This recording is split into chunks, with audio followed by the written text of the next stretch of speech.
Welcome back to another episode. Joining us today is Cyntia Leo. She has worked at amazing brands that you've heard of, like Disney, Urban Outfitters, and Nike. She currently leads brand for Urban Outfitters, and we're super excited to have her on the show. Oh gosh, I think it's been a long journey, right? And so I just started at Urban Outfitters about 2 months ago.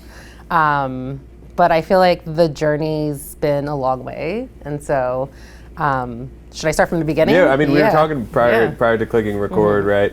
We were talking about your time at the new school, growing up, and what made the new school the right place for you, and what you were going to study. Yeah, so the story starts when I was like 8 years old. My sister, I was born and raised in Washington Heights, and like when I was at that time, I didn't really know anything about the arts or like, media, theater. I didn't know that world. I really just knew what was around my four walls. My dad was an accountant and my mom was a teacher. And so the expectations, I have 3 older sisters, is that we were all gonna go and be accountants. And like, that is what the family was gonna do. Everyone. Taxes are sexy. So yeah, taxes, numbers, bookkeeping, that was literally, there was no openness for creativeness or like, it wasn't a thing that we did, right? And so my sister had gone into finance and she worked at Bloomberg. And as part of Bloomberg's like annual celebration of all their employees, they every year made a special occasion where the employees can bring family members to an occasion. And so this one year, my sister got 4 tickets to The Lion King on Broadway. And she was like, hey, do you want to go? I was like 8 or 9 years old at that point. I was like, yeah, I don't know what this is, but sure, I'll come with you. And so I went in and I just had this outer body experience. And I was like, I don't know what I just saw, but this was the most magical thing that I've ever seen in my entire life. And one day I'm going to work and I'm going to be on that stage. And like, that was the moment that I knew. I didn't know how, I didn't know what the jobs were, where the opportunities were, but I was like, I'm going to be on that stage one day and like, I'm going to work my entire life to get there. And so that kind of is what started my like career and passion from a creative standpoint. In high school I did dramas, I was acting, I did theater, I played the trombone, and then from there. I'm a trumpet player, so same family. Yeah, I was in marching band, and I kept telling people, I'm like, we were like the cool kids, like we played and like. At some schools, yeah. Yeah, at our school we were the cool kids. It was a lot of fun, but yeah, from there I was doing a lot of creative writing as well, and I thought that I was going to work in magazines. And so as I was thinking about college, I was like, what university is going to get me the closest to being able to write for magazines? That was my original dream. And so I applied to a bunch of schools and I got into the new school with a full scholarship, and they had this program around cultural studies and media studies, which, from the description, I was like, okay, I think this is the great opportunity. I'll be back in New York City. I can maybe get a job at a magazine, an internship. I'm going to do that. And so that's essentially how I started and why I went to the new school and started my career. And so from there, I had some funny job opportunities. My first internship / job was at Playgirl magazine. And I was a writer for them. So it was a little bit of a mixture. When you told your accountant dad and teacher mom that you were going to Playgirl, what was the... they were not happy. Yeah. They were like, what do you mean you're going to write for Playgirl magazine? And I was like, yeah, so there's like naked guys in it, and like, but it's okay. It's not in the office. It's like, and my parents were strict. Like, they were strict growing up. They're, I'm half Dominican, half Chinese. So like, they're very traditional, strict parents, and they like did not understand what was happening. But luckily I'm the youngest of 4, and so I think by the time you can, they were like, get your college education, like do what we just need you to get a job. How did that opportunity come about? Oh gosh, I think I was just like looking for an internship at that point, probably through like the Village Voice, like one of the newspapers. Sure. And I was just looking for an internship and saw this, and I was like, okay, I'm gonna apply. And so I interviewed and applied and started like within 3 days. There you go. So from Playgirl to here, a lot has changed. A lot has changed. Right? You end up landing that full-time gig at Disney. Was that like a dream come true from Lion King to there? Yeah. And so, yes, I I ended up coming back. I moved to LA for a few years, and I came back, and I actually ended up walking into the same theater. How was your LA dream, by the way? Oh God, no, that like, I needed to come back to New York. Okay. Like LA wasn't Next for chapter. me. Yeah, I was like, rewind. A great time. It was some great time off. Did a lot of cool stuff in that realm, but I needed to come back to New York. But so I started my first job at Disney. It ended up being in that theater where I saw Lion King. Very cool. A million Full years circle. ago. It was a full circle moment, and I remember, the first week or two, I was actually able to walk onto the stage and like be there and be like, oh God, I'm here. Like I've done it and I've made it, and this is amazing. And so there I did special events and, worked on like Mary Poppins, Lion King, Newsies. And so it was incredible. And so for the first few years, I was like, I think this is it. And then slowly I was just like, oh, but I'm missing something. Like What did you feel like you were missing? So I grew up in theater, and I was a theater kid, but I also grew up playing basketball, and I was an athlete. And so I, was playing basketball at the time in New York City in an all boys league, like it wasn't like a professional, it was like a amateur, Sure. run around. But more and more, I just felt like I loved being part of that. I was in special events. I loved being part of like bringing an amazing experience to life. I love being able to connect to the consumer in that sense, but I was like, I miss sports. Like I was, standing there on the water cooler at that time, and everyone was talking about their latest Broadway show, and I was like, hey, did anyone watch the Knicks game last night? Like, did anyone see the score? Like, that's great, and so I just realized at that point that like, it's important for me to like make that next jump, and I really wanted to go back and be in sports. And how did Nike, Nike is sports. Yeah, right? yeah. So you went from Disney, which is a market name, to another. What about Nike was like just drew you in? I mean, so I do this thing every year. I make a 5-year plan, a chart for myself, a little bit of a vision board. And I like to do it yearly because it helps me reassess like and make decisions, right? And so as part of that, I was like, if I want to work in sports, what are my top brands, right? Like I want to be in this world of marketing. I want to be in this world of event marketing at that point. And Nike is there was a moment in time and that I knew. I've always loved the brand. I grew up wearing it. But there was this one commercial that they had dropped, this ad. And it was like, find your, oh gosh, why am I missing the name? It was like, I'll remember the name, but it was in 2012. It was their Olympic ad. And then there was this young boy who was a little bit overweight, and he was running down, find your greatness. I know the ad you're talking yes, about, yeah. And he's running down the street, and it really just signified that moment of like, everyone's it's just so inclusive. Everyone's an athlete. Like it is about powering up your journey. And I realized at that point, I was like, our values aligned, right? And like, this is a brand and a company and a message that I want to get after, and I want to make sure that I'm pursuing every day. And so, yeah, it was one of those things. Yeah, I mean, that's so awesome that you had that opportunity, and then you were there for 10 years, 10 right? years, yeah. So something must have gone right for you to stay that long. Yeah. You started on the event side of things. Yep. What, let me back up. Mm-hmm. You started on the event side of things. What was like some of the first events that you were managing and working on? Yeah, I've had the wildest experience at Nike. I've worked on, the first iteration of the Virgil Off-Whites and really launching all of the Off-White campaign. And so I had moments where, I'm literally in the room standing there with Virgil and a few other folks and like talking about the experiences, the events for that launch campaign. One of my favorite moments, I think, of my career is we did Steal the Street. So we dropped a tennis court on the Meatpacking District, and we had Serena Williams, Maria Sharapova, Agassi, Sampras, like every tier 1 tennis athlete just come out and play tennis on the street. Very cool. Like there's a picture of me on Twitter somewhere where I'm standing there briefing the greatest of greats. Telling them what to do. And so it's me, and you see the back of me with my hands like this, because I speak a lot with my hands, and then, it's like Maria, Serena Williams, Sampras, Agassi, like everyone, and I'm just like. Were you nervous at all, or no? Oh yeah, I was like crying inside. Like I was like, I'm stuttering, and I'm actually doing this. But I kept it cool, but I was so nervous, and I was like, here are all these amazing athletes that I look up to, and I'm having this weird out of body moment where I'm like giving you guys direction and like putting on a tennis show for all these kids that are screaming outside. Like, that's just like, I was like, this is like magic. This is the stuff that I want to do. So yeah, I've worked on a lot of insane things like that. I think another crazy moment is I worked on the project launching the Jordan Neymar collection, and like I got to meet Michael Jordan, and just like, very cool.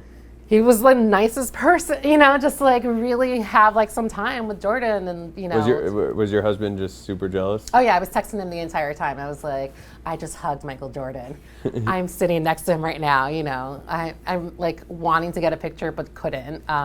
He was very, very jealous. I was like, this is a little bit, growing up playing basketball, it's a dream come true. Yeah, absolutely. Yeah. And you end up working your way up to brand marketing director there. Yep. What did you do that was right? What would you contribute your success to working up the ranks of Nike? Yeah, I think it's a few things. So, you know, at Nike, big ideas get rewarded and you know, out of the box thinking. And so I wasn't afraid ever to be like, hey, this might be the brief, we can do it this way, but honestly, I think that this is a bigger idea. Let's blow this out.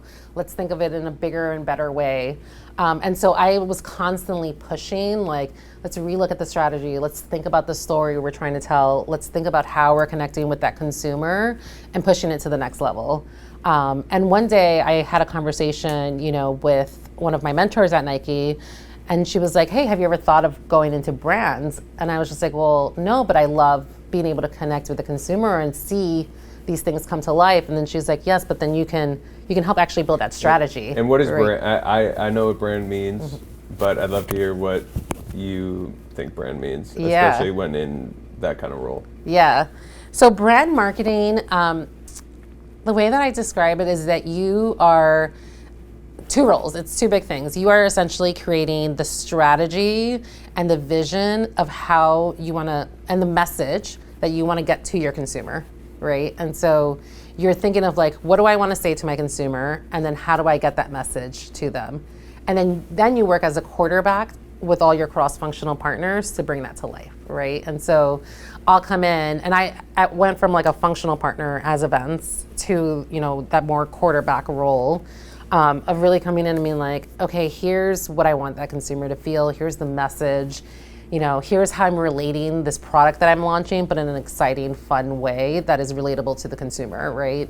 And then who are all my cross-functional partners that come in to help connect to that consumer in the right type of way. So you're working with your experiential team to be like, this is how the experience should come to life. You're working with the social team and the creative team to be like, this is the content we want to build. This is the narrative we want to have. You're working with your paid team to say like, what are the right channels? Like, is it Instagram? Is it TikTok? Should we partner with a magazine, et cetera? How do you go about managing creatives? Creatives are my partners in crime. Like, I think I need to hold hands. Like, it's really, I love being really in the room holding hands. I'm half like data and science and half art. And so I feel like I like to come in with a point of view and a strategy, and then I want to get in a room with one of my creatives and be like, let's tear it apart, let's throw it against the wall, and then let's build it back up together, right? I've never loved a relationship of like, I'm against, like we're fighting with a creative or whatever, you know, like that. There's always going to be that push and pull, but I think the best work is when you can land somewhere that you both feel super proud of, both teams, and like everyone's bought into it. Yeah, I fully agree. What's a time with working with creatives or just some sort of campaign where you turned a whoops into a wahoo, is what I like to call it, to be a corny dad? Yeah, I'm like, oh gosh, I don't know. Something that went wrong that ended up paying dividends. I'm trying to think, what has gone wrong? I mean, there's been pieces of like things that have gone wrong. Whether it be at Nike or you just started at Urban. Yeah, Urban's super new, so I think I don't have anything there. Oh gosh. I mean, I think that like, and over 10 years, there's a lot of parts of the plans that do not make it to fruition or like don't actually get executed the way that you think they should be executed. There are parts of events where you're just like, we're just gonna hide this, and like that event didn't go well, and you just like shove it under the carpet and you highlight the stuff. So I don't think there's ever been anything like, God, that campaign was failed, right? Like I think there's things that we were like, ooh, that probably didn't work, or like we totally forgot this element. And I would say for that, it's like 90% of the time your consumer doesn't even realize. And so it's okay. Yeah. Exactly. I personally also am like, I'd rather take the risk than not. And so, yeah. With, you talked about your 5-year plan that you always break into. You ended up spending 10 years at Nike. Yeah. Was it in the plan, the 5-year plan, to find a brand like Urban, and what were you looking for? Yeah, so it's interesting because once you're in the Nike world, it's a little bit hard to figure out what you want to do next, right? And so I had a few different roles at Nike. I went from experiential, then I went to brand management. And as part of my 5-year plan, I was like, I really think that I want to try the like GM route. Like, is that a place? I love the business side, so like, do I want to do that? I spent a year working in digital, but as part of that, I worked on a lot of work of like reinventing Nike Women, which I really loved. And that for me felt a little bit of like a startup vibe within a big company, right? And so I worked on like, how should we start talking to women? How should we reposition Nike from a female perspective? What's the right type of messaging, the tone, et cetera? And so I loved that body of work that we did, and it just got me so excited. And so as I was thinking about the next steps, I did that 5-year chart, and I was like, what do I want from a company? And so there's something that I do as part of the 5 years, and where, I have a purpose statement that I think about every single time. What is my purpose? Why do I want, and for me, my purpose is really, I want kids that look like me to realize that there's a world outside for them, and like, you can do whatever you want to do, right? Like, you just need to step out and really think about it and reach out for it. And then I also want to make sure that any brand that I go to aligns with like my personal values, right? Like, if I don't consume the product, I don't think I can sell it. And so while I was thinking about the next job, it's so easy. I'm fortunate enough that I had a lot of folks reach out to me via LinkedIn, because of my tenure at Nike. And for a second, I was like starting taking interviews for places that I went really far down an interview process with a brand. I won't even say it, but like, I just like wouldn't consume their product, right? Like, I was just like, and then halfway through the interview, I had to stop and be like, wait, I'm actually not interested because your brand like doesn't necessarily align with like my values, right? And so I have to constantly do that exercise because I'm like, I'm not going to be happy if this brand doesn't align with my values, and if the job doesn't align with like what excites me, my energy drivers.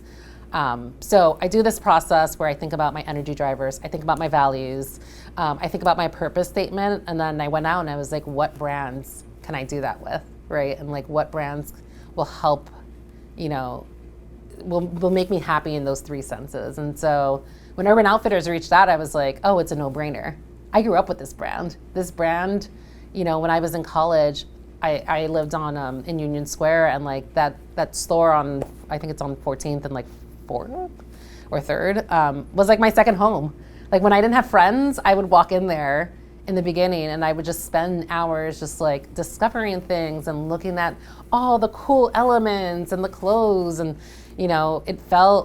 it just felt a little bit like home to me. Like, I was just like, it's part of my values, and I feel like it's the right place to go. Yeah, and that aligns perfectly too. And I'm sure they loved hearing that throughout the job process. What were they looking for you to accomplish there? I feel like Urban's got a very strong brand currently, but obviously there's always room to build on it. Yeah, I think it's really about bringing Urban Outfitters to the next generation, right? I feel like Urban has such a great brick and mortar presence and always have.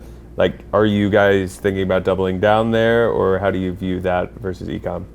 Yeah, I mean, we're still in a lot of conversation. E-com is always going to be super important. Our consumer shops there, but also we're relooking at like brick and mortar is also really important. We have 210 stores, and really like this consumer wants IRL. They want to come in and feel the brand and see the brand.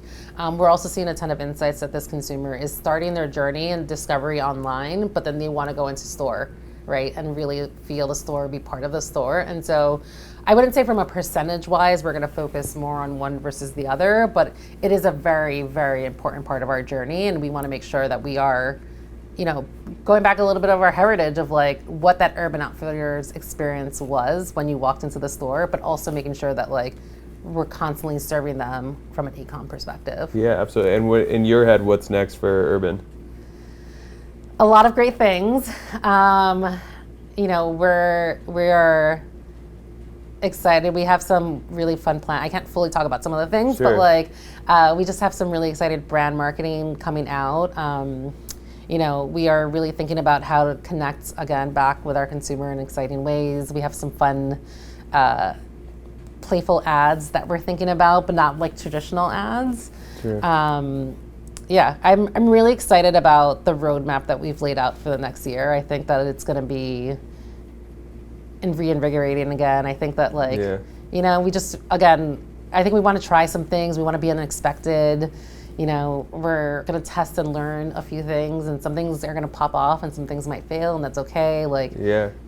And we're excited to see what you do next. I love Urban. This is actually Urban. I was actually thinking in the middle of the podcast, but nice. I'd love to touch on, your experience as a mixed woman in a leadership role. What advice would you give to some, like a little girl or, somebody who's in college who is a woman and wants to reach the ranks and grow in their career? Yeah, I think it's, being a woman of color, a mixed woman, it's hard sometimes, right? And I think I'm very fortunate that I have other women of color who've paved a lot of ways for me, but I think it's still a difficult role, right? It's a hard place, how assertive should you be? What is the stereotype?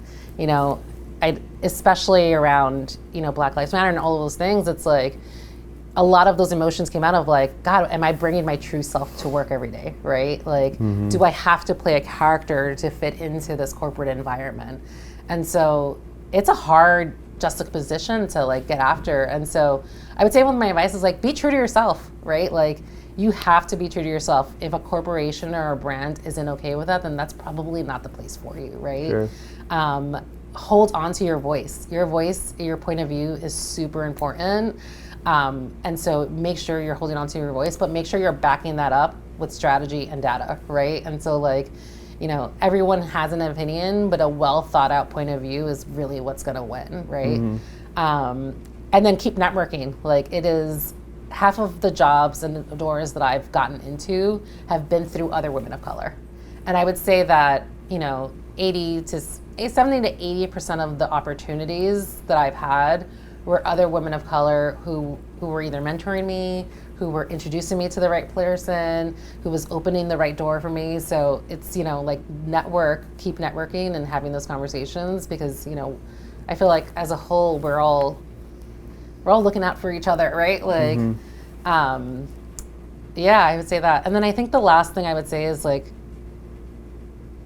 once you come into a leadership role, I think that was probably one of the hardest transitions that I've made, right? And so like, there is a big step in your career when you jump from being a manager and you're friends with everyone, and then you're put into a leadership role, right? And so I would say, think about what your leadership profile wants to be, what you want that profile to be. How would you describe your style? So I think for me, I'm empathetic, but I'm a hard worker. I expect a lot from the team, but I also am like, I want to have fun, right? And I want this to be a collaborative environment. I'm a big, big believer in collaboration. And so I don't love what it's like, you can't be the hero. Like, it's about the team. And I think that's a little bit from of like my athlete mentality of like basketball mentality. Like, you don't win a championship by like being just as MVP. Like, you need a full team to win the championship. And so, I have a very big in collaboration team. I'm very empathetic. Like, I don't want to take ourselves too seriously. Like, let's have fun while we're doing the work, but like, let's get the work done. Absolutely. And lastly, we've talked a lot about your career, but what's something you're proud of in your personal life? Oh, so I have a 3-year-old daughter. She's amazing. She is just my world. I think she's super smart, and she just is like so witty.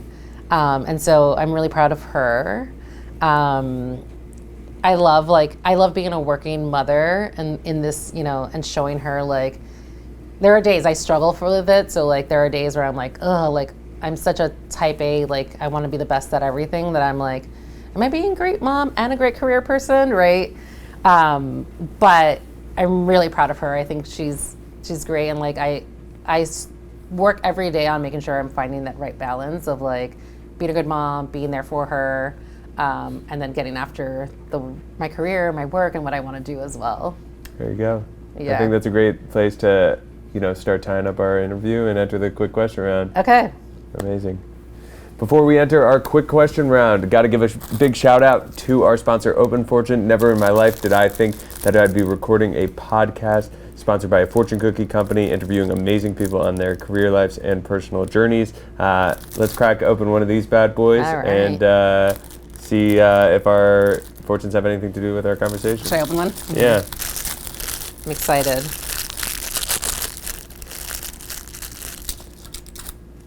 Okay. All right, let's see. Oh, never mind tomorrow. Today is the day. There you go. I love that. Who you got in the back? I have Careers That Pays. San Jacinto College. There you go. Mine's bars. It's Your Future is an Unwritten Book. Write a bestseller. That's a lot of pressure, though. Yeah. Also, Sanjak. Okay. So shout out. All right. Person you'd most want to sit down to dinner with, dead or alive? The Obamas. Favorite city in the world? New York City, of course. Also, Michelle or Barack? You gotta pick one. It's person. Oh, it's one person? Yeah. Fuck. I'm gonna go Michelle. I'm gonna go Michelle. Okay. Yeah, Michelle's it. More afraid of heights or spiders? Neither. There you go. No fears. No. Is it okay to sleep with socks on? No, never.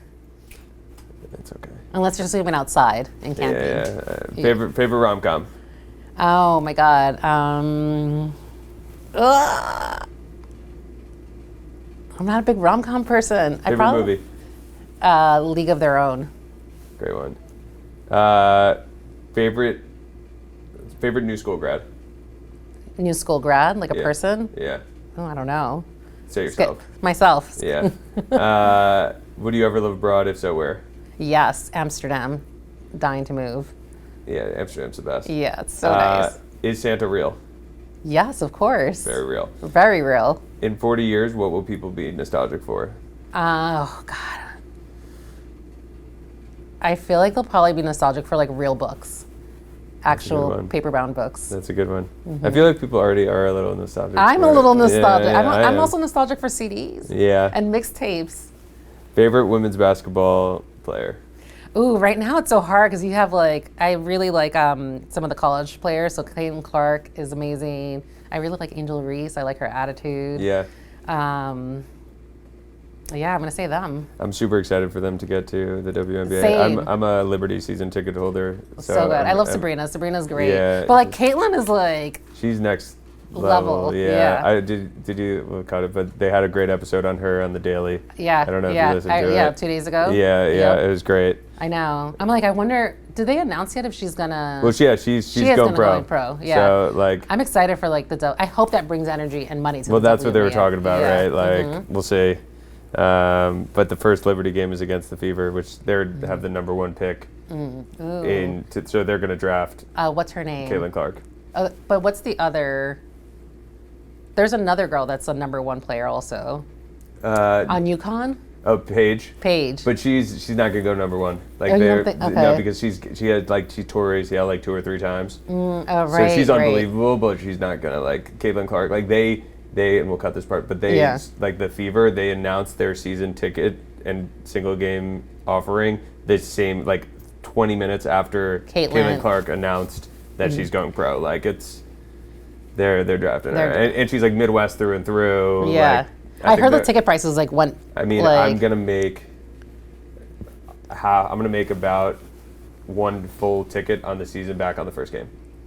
my God. Yeah. That's amazing. It's crazy. That's crazy. Because of Caitlin Clark. And it's the opener, but it's nuts. Yeah. Yeah. I'm excited to see. I'm excited to watch her. I hope, I'm like, finally, the WNBA also pay those players for the love of God. Yeah. Well, it's nuts too, because if you look at the viewership, it was like right when the league launched. It was like massive, like huge, like 10 times the following than it has now even. And then it just dropped. Yeah, but it's slowly going up. So we'll see. What's the worst advice you've ever been given? Oh God, I've gotten some very just play the game. Don't swim across against the stream. Play the game. In one sentence, how would you sum up the internet? Oof. Useful, necessary, but IRL is where it's at. Who's somebody you think should hop on this podcast? I mean, God, I'm gonna go back to my negative. I'm like, Phil Knight is amazing. Get him on. Get him on. I know. I would love to hear from like. Yeah. So, yeah. I'm like.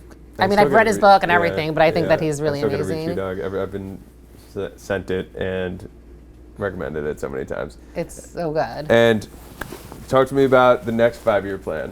What do you got? Yeah. Okay. So I feel docket? like I want to do some really amazing things at Urban Outfitters. I'm really excited about where we're gonna go. And then I think at some point we're gonna have to decide if we're gonna stay in Philly, stay not. I have like a little vision board of some other brands that I've like thought about in the future. And being a mom. And being a mom. Yeah. I know. Well, so this is the crazy thing, and this is probably personal, but I actually want more folks talking about this, but we're in the process of IVF, and so we are in our like 3rd or 4th round. And so 5-year plan is to have another child. Amazing. And so I feel like that's like such a it's like the weirdest secret that's kept in a lot of corporate worlds where like, you know, I've had a few conversations and like I went to my boss when I was walking out, I was like, oh no, I'm having an IVF transfer. And he's like, oh, I'm sorry. Like he didn't know how to react. And I was like, this is something that women go through in corporations, and like they're, you know, it's. I was talking to the head of brand for the Liberty, and they were saying that it's interesting because they want the players to start talking about that, which they should, because then it normalizes it. If Brianna Stewart and Sabrina Ionesco are talking about it, then everybody can talk about it. So it shouldn't be as taboo as it is. So I appreciate you bringing it up on this podcast. Yeah, I think I'm a very big advocate in that sense, and I'm like, I think all of that is really hard, especially in going back to your question, and I know we're trying to wrap, but going back to your question of like being a woman in this industry, I'm like, you know, before I had my child about 4 years ago, like I had a miscarriage. And I was in the office in the morning. I left my stuff. I went to my doctor's appointment. He told me at that moment, like, you know, you're having a miscarriage. And then I was gonna go back to work. And I literally was in an Uber back. And I was like, I don't think I can go upstairs right now. Like I'm actually, but like, how do you like, it's just such because no one at that point knows that you're pregnant. Yeah. Because it's so early, you know, I was like 12 weeks at that point. So you're like, no one knows, but it's also this really weird, emotional, like sad time. Who do I share this with? It's like your boss probably shouldn't be the first person you call. Right. And so I had to call my coworkers, and I was like, one of the girls that works for me at that time, and I was like, can you bring my stuff down? I'll call my boss later, you know? And then fast forward a million years later, like even as I interviewed for jobs, it's like one of the questions I ask now where I'm like, what is your IVF benefits, because it's a huge thing, and I'm in the process of going through that right now, and it's just, you know, I think people are caught off guard where I'm like, hey, it's part of your benefit package. Like I was fortunate Nike has an amazing benefit package, and so does Urban Outfitters, but it was one of the questions that I asked in the interview process, and I think, you know, people aren't like used to that, I guess. Yeah. But and that's why we're gonna both move to Amsterdam. Yes, where it's free. Exactly. But thank you for sharing it. Yeah, and it is super important to put a light on it, and I hope that, you know, and I'm sure that Urban's a good, you know, good spot to like have everything go down there. And thank you for being vulnerable and sharing. Of course. Amazing. Yeah. Cyntia, thank you so much for joining us. Of course, this was awesome. Yeah, no, I'm glad. Great. Thanks for inviting me. This was a lot of fun. Yeah, that was great. Yeah. Amazing. Cool.